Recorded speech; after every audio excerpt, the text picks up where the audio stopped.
একজন মুসলমানের কাছে সর্বপ্রথম প্রশ্ন করা হবে, আউয়ালু মা ইউহাসাবু বিহিল আবদু ইয়াউমাল কিয়ামাতিস সালাহ। বান্দাকে হাসরের ময়দানে প্রথম প্রশ্ন করা হবে, বান্দারে তুমি নামাজ পড়েছিলে কিনা। আল্লাহ প্রথমে বলবেন না যাকাত দিয়েছিলে কিনা বলো, হজ করেছিলে কিনা বলো, আল্লাহ আগেই জিজ্ঞেস করবেন না। স্ত্রীকে পর্দা করিয়েছিলে কিনা বলো, এটা প্রথম প্রশ্ন নয়। মানুষকে দান করেছিলে কিনা প্রথম প্রশ্ন নয়। ওয়াজ মাহফিলে কত টাকা দান করেছিলে প্রথম প্রশ্ন নয়। প্রথম প্রশ্ন হচ্ছে বান্দারে তুমি নামাজ পড়েছিলে কিনা। এই স্টেজে কিংবা স্টেজের সামনে এমন অনেক লোক আছে, সমাজে অনেক ভালো ভালো কাজ করে কিন্তু নামাজটা পড়ে না, ঠিক কিনা বলে?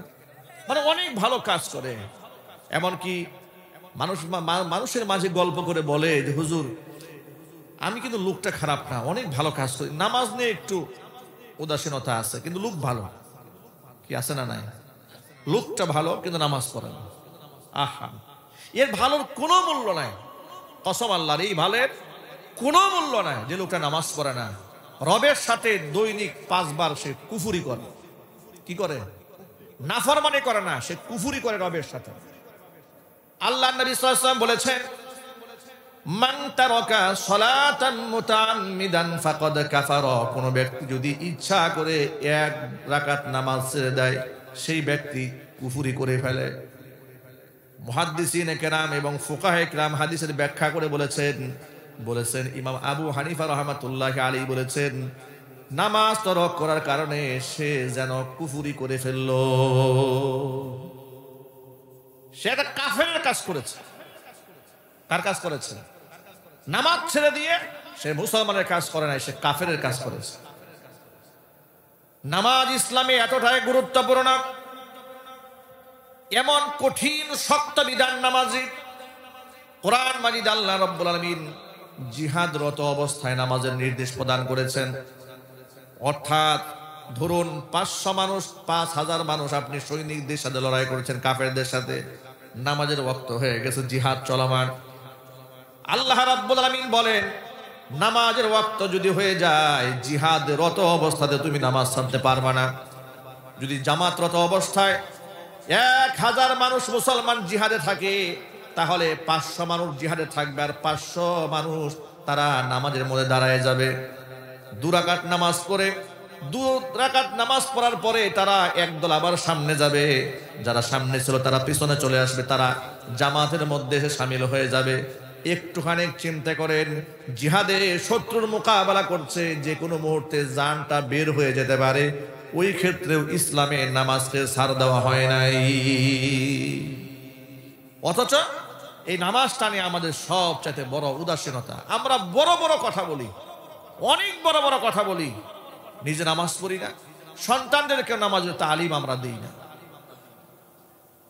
কিয়ামতের ময়দানে অসংখ্য বাবা মা জান্নাতি হবে সন্তানের কারণে, আবার অসংখ্য বাবা মা জাহান্নামী হবে সন্তানের কারণে। এই সন্তানেরা বাবা মার বিরুদ্ধে আল্লাহর আদালতে মামলা দায়ের করবে।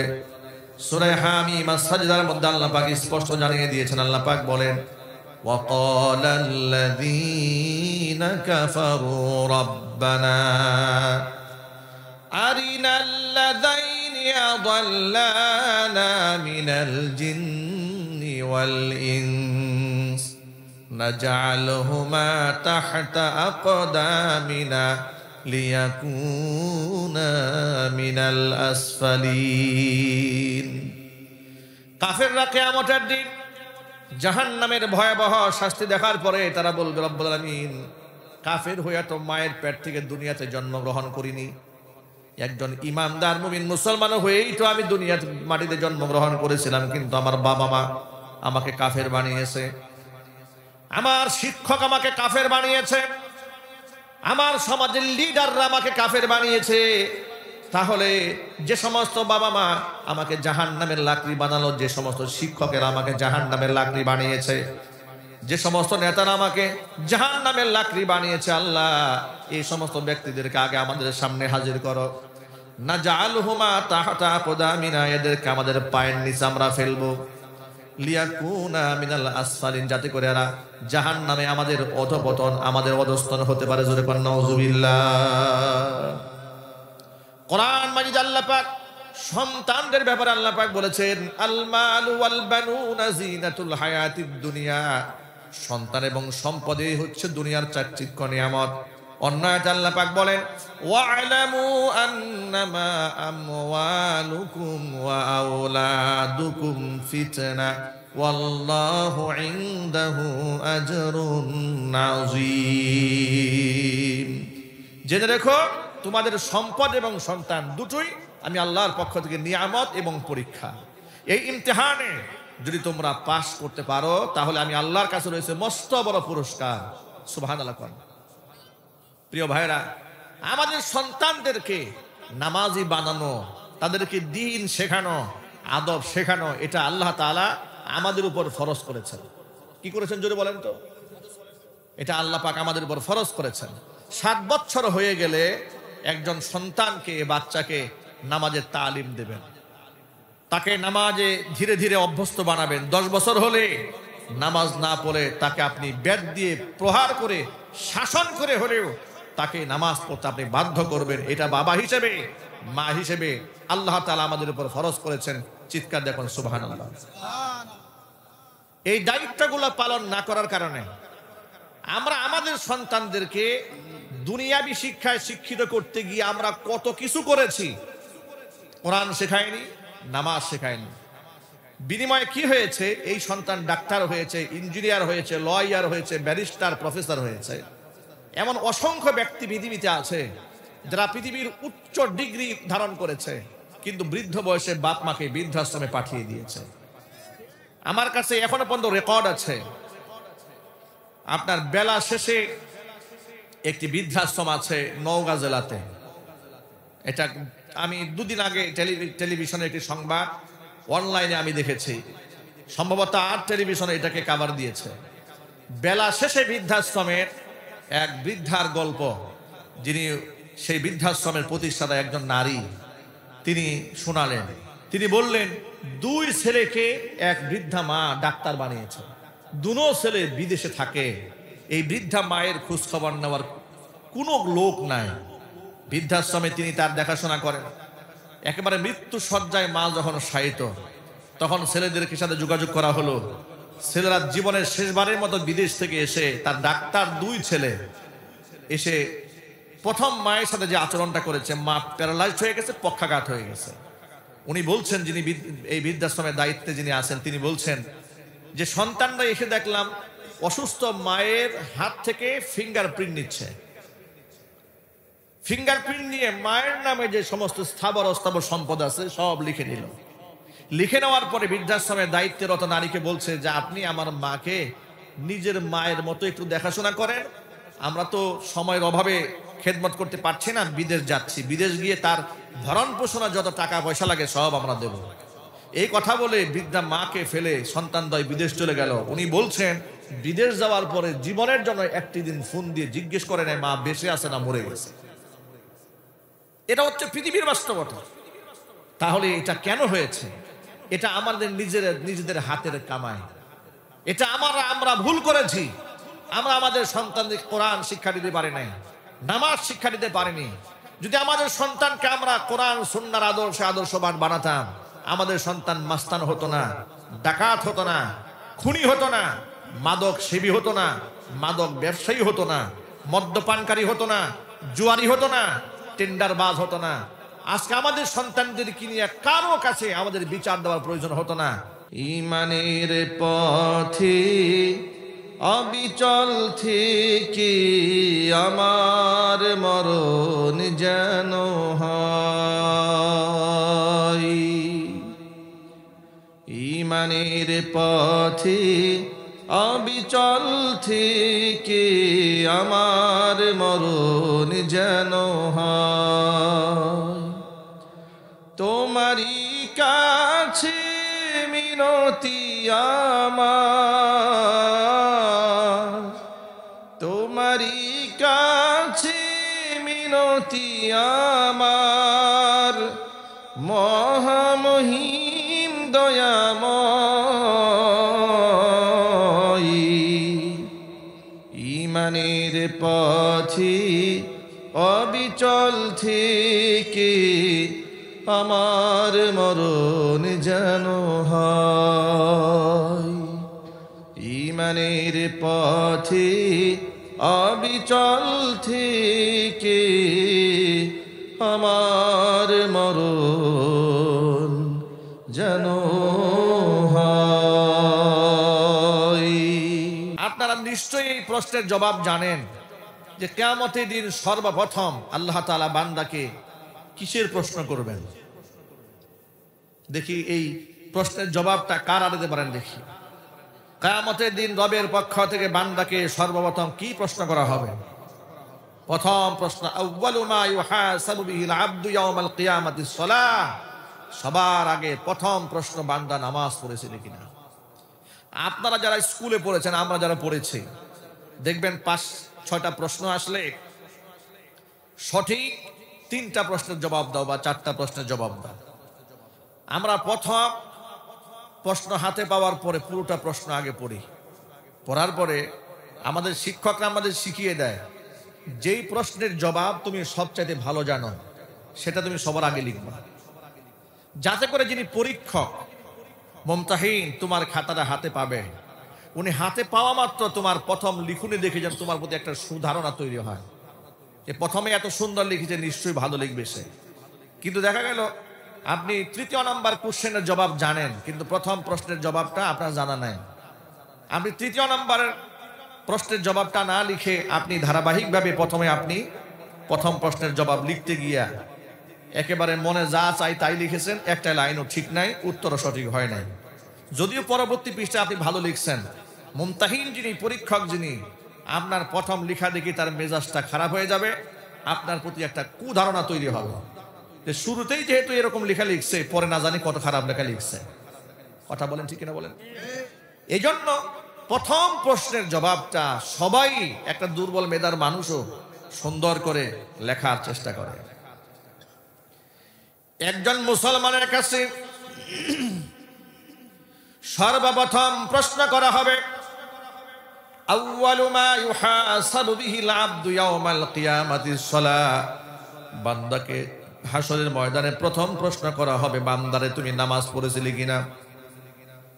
আল্লাহ প্রথমে বলবেন না যাকাত দিয়েছিলে কিনা বলো, হজ করেছিলে কিনা বলো, আল্লাহ আগেই জিজ্ঞেস করবেন না।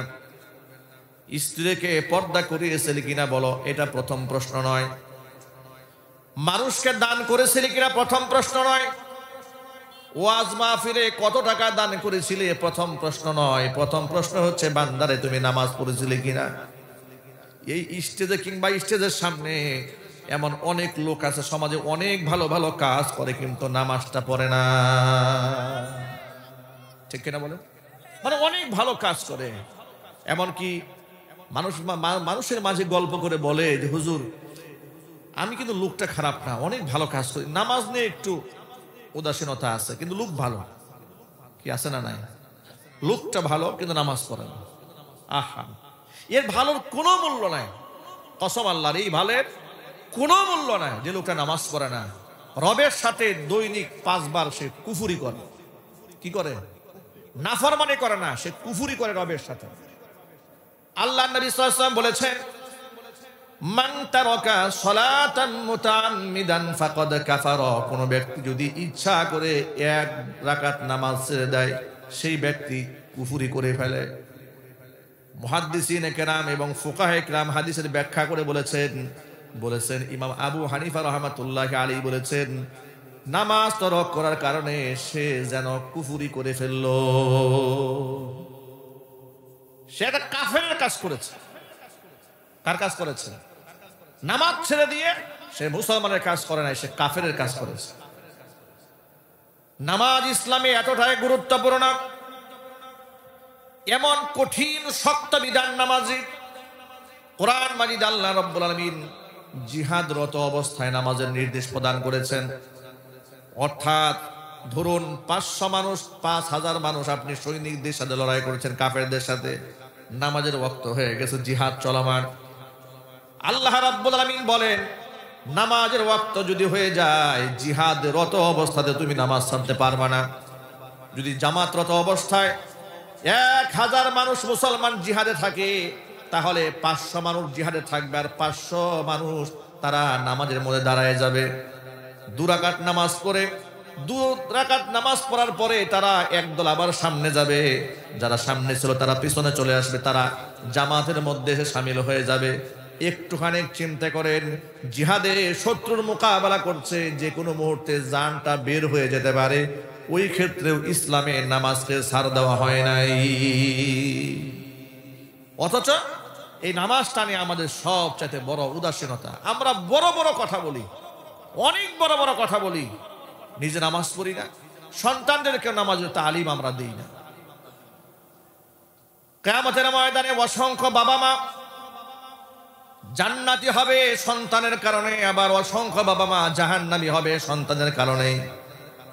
এই সন্তানেরা বাবা মার বিরুদ্ধে আল্লাহর আদালতে মামলা দায়ের করবে। সূরা হামিম সাজদার মধ্যে আল্লাহ পাক স্পষ্ট জানিয়ে দিয়েছেন। আল্লাহ পাক বলেন, وقال الذين كفروا ربنا أرنا الذين أضلانا من الجن والإنس نجعلهما تحت أقدامنا ليكونا من الأسفلين।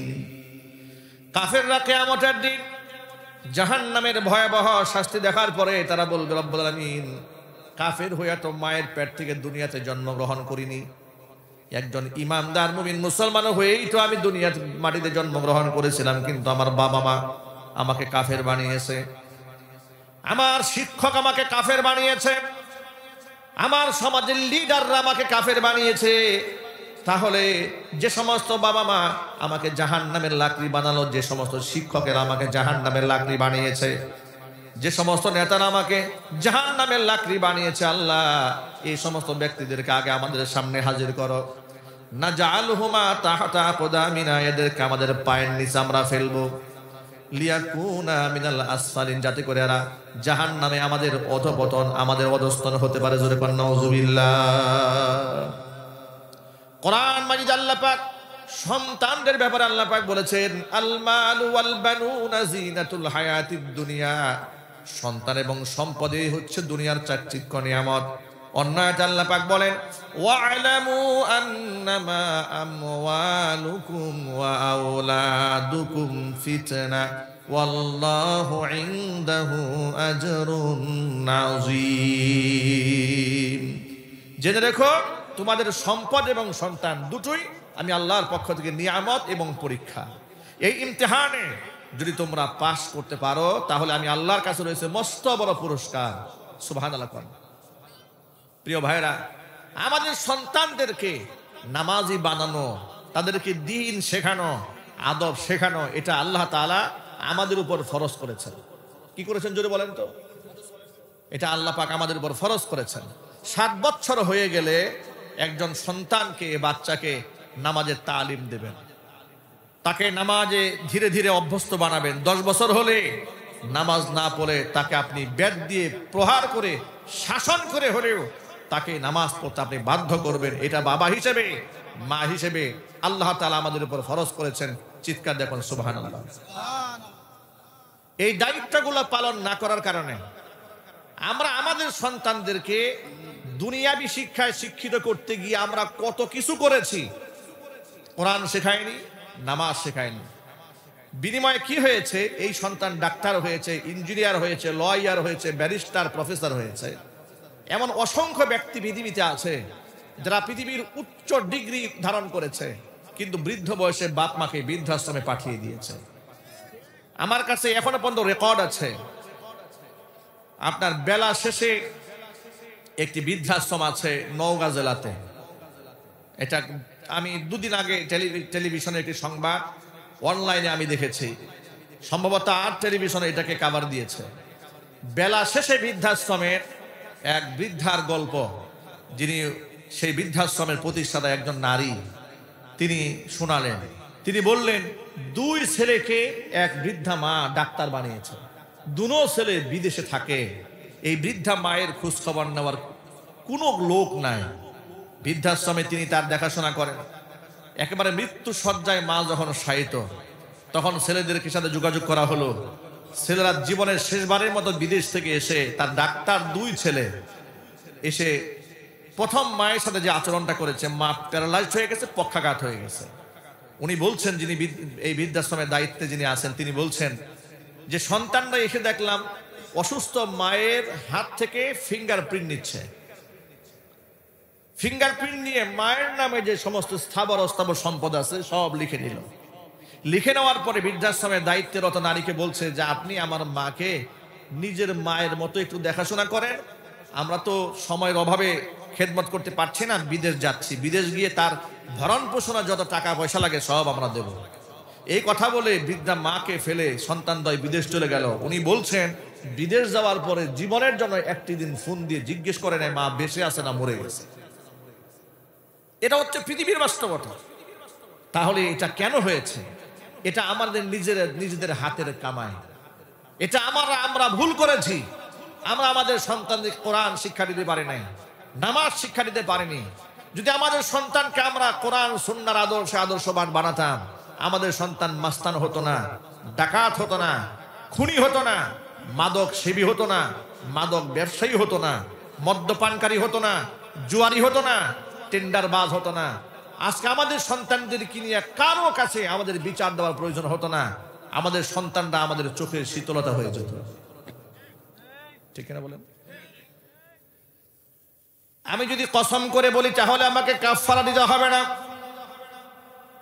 আমি আমার সকল ভাইদের উদ্দেশ্যে বলছি, মায়েদের উদ্দেশ্যে বলছি, বর্তমান সমাজের মধ্যে আপনি দেখবেন ছোট ছোট বাচ্চারা ধূমপান করছে, স্কুলের বাচ্চারা ইয়াবা সেবন করছে, এমনকি এমন অনেক গার্জিয়ান আছে যারা সন্তানদেরকে হাই স্কুলে পাঠাবার পরে তারা মাদক সেবন পর্যন্ত করছে।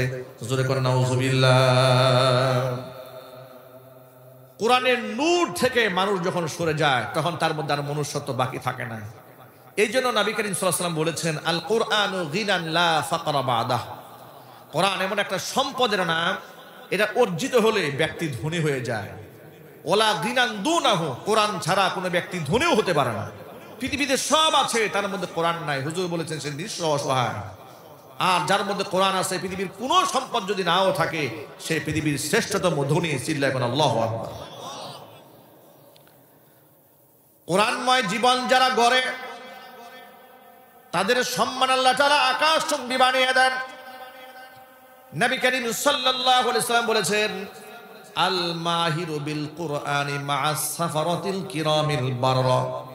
যে সমস্ত ব্যক্তিরা বিশুদ্ধভাবে দক্ষতার সাথে কোরআন তেলাওয়াত করতে পারে, তাদের মর্যাদা আল্লাহ রাব্বুল আলামিনের কাছে নৈকট্যপ্রাপ্ত ফেরেশতা সমতুল্য।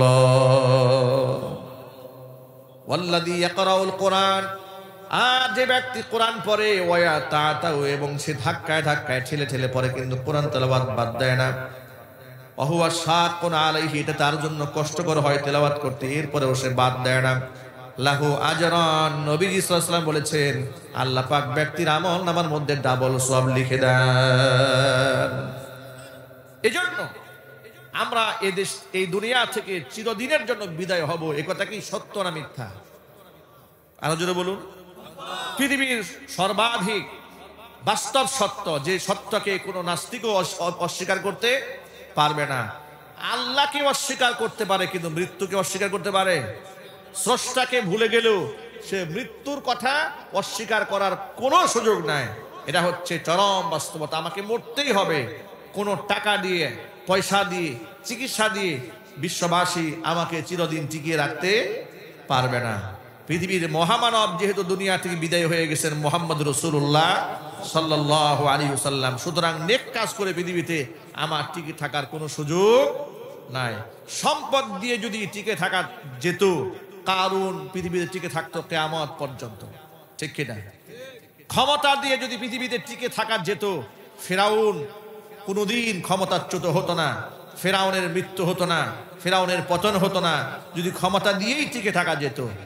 হাজারো উপমা রয়েছে, দৃষ্টান্ত রয়েছে যে ক্ষমতা মানুষকে মুক্তি দেয় না, অর্থ মানুষকে মুক্তি দান করতে পারে না। দুনিয়া থেকে যদি বিদায় যেহেতু হয়েই যাব, আমার কবর যেন আমল শূন্য না হয়ে যায়, আমার ইন্তেকালের পরেও যেন কবরের মধ্যে সওয়াবের ধারাবাহিকতা অব্যাহত থাকে, এমন কিছু করে যাওয়ার দরকার কি আমার আছে না?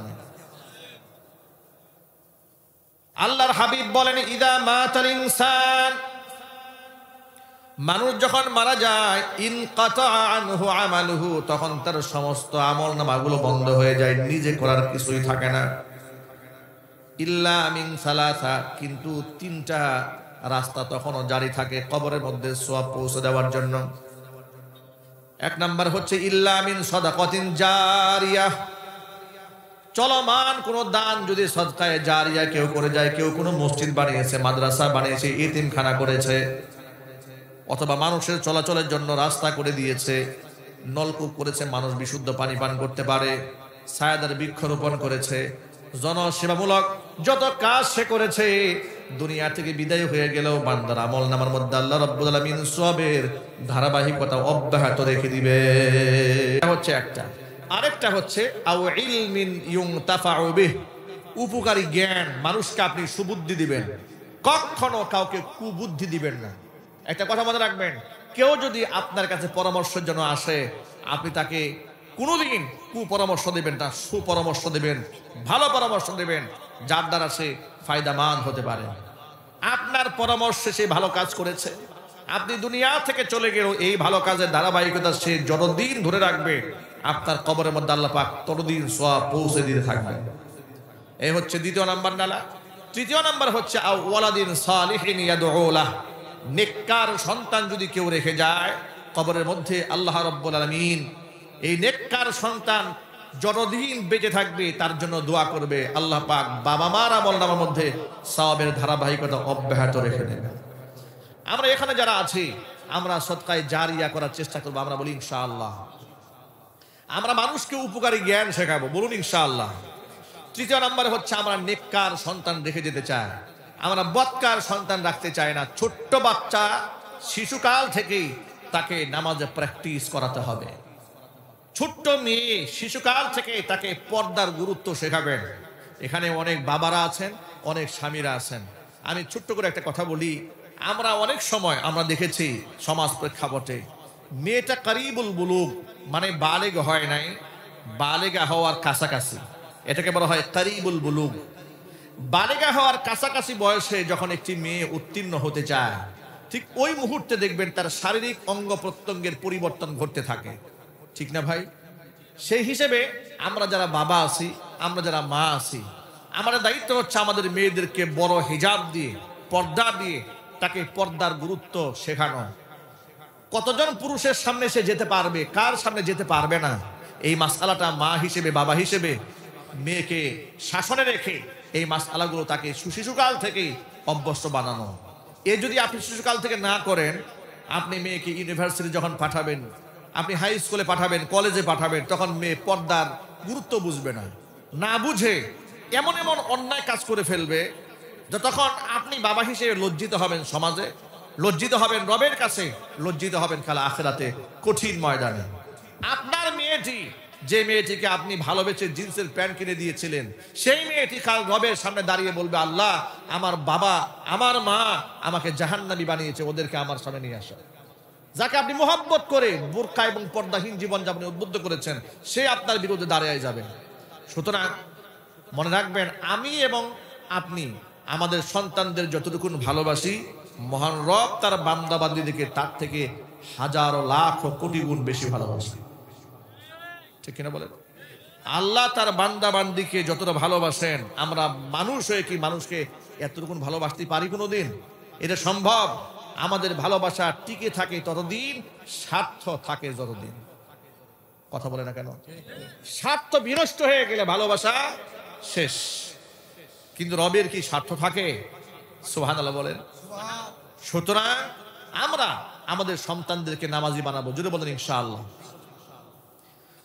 মুহাম্মদুর রাসূলুল্লাহ সাল্লাল্লাহু আলাইহি ওয়াসাল্লাম উম্মতের জন্য এতটা দরদি ছিলেন, কোরআন বলেছে, লাকাদ জাআকুম রাসূলুম মিন আনফুসিকুম আজিজুন আলাইহি মা আনিতুম হারিসুন হারিসুন আলাইকুম বিল মুমিনিনা রাউফুর রহিম।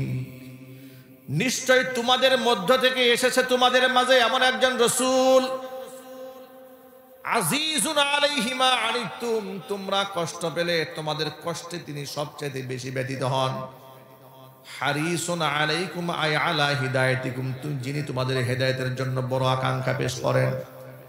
বিল মুমিনিনা রাউফুর রহিম, ইমানদারদের জন্য যিনি পরম দয়ালু, বড় উদার, যত ভালোবাসা অন্তরের মধ্যে লালন করেন, তিনি হচ্ছেন আমার আপনার কলিজার টুকরা নবী, বিশ্ব নবী মুহাম্মদুর রাসূলুল্লাহ সাল্লাল্লাহু আলাইহি ওয়াসাল্লাম। ইন্তেকালের সময় আল্লাহর নবী রাহমাতুল লিল আলামিন উম্মতকে সর্বশেষ যে কথাটি বলে দুনিয়া থেকে বিদায় হয়েছেন, আল্লাহর নবী বলেছেন, আসসালাহ ইয়া উম্মতি আসসালাহ ওয়া মা মালাকাত আইমানুকুম। উম্মতেরা খবরদার, নামাজ ছেড়ে দিও না, নামাজ ছেড়ে দিও না, নামাজ ছেড়ে দিও না। নামাজ এতটা গুরুত্বপূর্ণ, নামাজের ব্যাপারে আল্লাহর নবী দুনিয়া থেকে বিদায় হওয়ার সময় সর্বশেষ নসিহত উম্মতের জন্য, উম্মতেরা কোনো ক্রমে কোনো অজুহাতেই তোমরা নামাজটা বাদ দিও না। নামাজ একজন মুসলমানের আইডি কার্ড, আইডেন্টিটি, জাতিসত্তা, এটা জাতীয় পরিচয় পত্র। চিল্লা এখন সুবহানাল্লাহ। নামাজ পড়ে সে মুসলমান, নামাজ পড়ে না সাহাবায়ে কেরাম বলেন তাকে আমরা মুসলমান মনে করতাম না। একজন সাহাবী রাসূলকে ওযুর পানি এগিয়ে দিলেন শেষ রাতে, হুজুর খুব খুশি হলেন তার খেদমতে। রাবিআ রাদিয়াল্লাহু তাআলা আনহু, নবীজি বললেন, সাহাবী তুমি আজকে আমার কাছে যা চাবে আমি তোমার সেই চাওয়াটা পূরণ করব ইনশাআল্লাহ, তুমি তোমার খেদমতে আমি বড় খুশি হয়েছি। সাহাবী এমন একটা জিনিস চেয়ে বসলেন, আমি যতবার এই হাদিসটা বলেছি, যতবার পড়েছি, যতবার মানুষের সামনে বলেছি, আমার ততবারই অবাক লেগেছে যে এই কথা তিনি কেমনে বললেন। আল্লাহর নবী তাকে অফার করলেন, আজকে তুমি যা চাবে তোমাকে তাই দেওয়া হবে। সাহাবী বলে ফেললেন, ইয়া রাসূলুল্লাহ তেমন কিচ্ছু চাই না আপনার কাছে দুনিয়াতে, শুধু একটা জিনিস চাই, নাসআলু মুরাফাকাকা ফিল জান্নাহ, বেহেশতে আমি আপনার সঙ্গী হয়ে থাকতে চাই। আপনি তো আমাকে সুযোগ দিয়েছেন চাওয়ার জন্য, দুনিয়ার কিছু দরকার নাই, বেহেশতে আমি আপনার সাথী হতে চাই। এমন একটা কথা তিনি বললেন, নবীজি সাল্লাল্লাহু আলাইহি ওয়াসাল্লাম তখন একটা শর্ত জুড়াই দিলেন, ফাআইন্নি আলা যালিকা বিকাসরাতিস সুজুদ, জান্নাতে তুমি যদি আমার সাথী হয়ে থাকতে চাও বেশি বেশি নামাজ পড়ে আমাকে সাহায্য করো। আচ্ছা প্রিয় ভাইরা, একটু বলেন তো আপনারা, আল্লাহর নবী বিনা শর্তে ওই সাহাবীকে জান্নাতে রাখতে রাজি হন নাই, বরং তিনি বললেন বেশি বেশি নামাজ পড়ে আমাকে এই ব্যাপারে সাহায্য করো। এর মানে খুবই স্পষ্ট, বেনামাজি কোনো ব্যক্তিকে নবী করিম সাল্লাল্লাহু আলাইহি ওয়াসাল্লাম জান্নাতে নিয়ে যেতে পারবেন না, এমনকি তিনি নেবেন না। এখন আপনারা বলেন, আল্লাহর নবীর চেয়ে বেশি পাওয়ারফুল কোনো মানুষ আছে দুনিয়াতে? হাসরের ময়দানে থাকবে? তাহলে আজকে দেখা যায় এই সমাজ প্রেক্ষাপটে অনেক পীর আছে নামাজ পড়ে না, মুরিদ নামাজ পড়ে না, দেখবেন উরস করে, জশ্নে জুলুস করে, গিয়ারা শরীফ করে, বিলাস শরীফ করে, সব করে, নিজেও নামাজ পড়ে না, মুরিদারও নামাজ পড়ে না। কি বলেন, আছে না নাই? তাহলে এদের কি ফয়সালা হবে আপনারাই বলেন, তারা হকের উপরে আছে না বাতিল অবস্থায় আছে? সাহাবীদেরকে আল্লাহর নবী বললেন, ও সাহাবীরা শোনো, তাফাররাকাত বানু ইসরাঈলা আলা সিনতাইনি ওয়া সাবঈনা মিল্লা, বনি ইসরাইল সম্প্রদায়ের লোকেরা ৭২টা কাতারে বিভক্ত হয়ে গিয়েছে। ওয়া সাতাফতারিকু উম্মতি আলা ৭৩ মিল্লা, আর আমি মুহাম্মদ সাল্লাল্লাহু আলাইহি ওয়াসাল্লামের উম্মতেরা ৭৩টা দলে ভাগ হয়ে যাবে।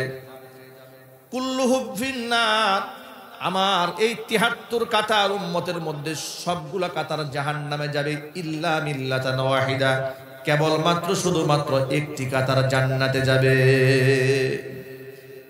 সাহাবায়ে কেরামের পক্ষ থেকে জিজ্ঞেস করা হলো, কিলা মা হিয়া ইয়া রাসূলুল্লাহ, ও আল্লাহর রাসূল, যে কাতারটা, যে দলটি জান্নাতে যাবে তার পরিচয়টা আপনি বলুন। নবীজি জবাব দিয়ে বললেন, মা আনা আলাইহি ওয়া আসহাবি, যে মতের উপরে, যে পথের উপরে, যে আদর্শের উপরে, যে আমলের উপরে আমি মুহাম্মদ সাল্লাল্লাহু আলাইহি ওয়াসাল্লাম নিজে আছি আর আমার সাহাবীরা আছে, আমার অনুসরণকারী সাহাবীদের কাতার আমার কাতার, আর অনুসৃত ব্যক্তিদের কাতারটাই হচ্ছে জান্নাতীদের কাতার।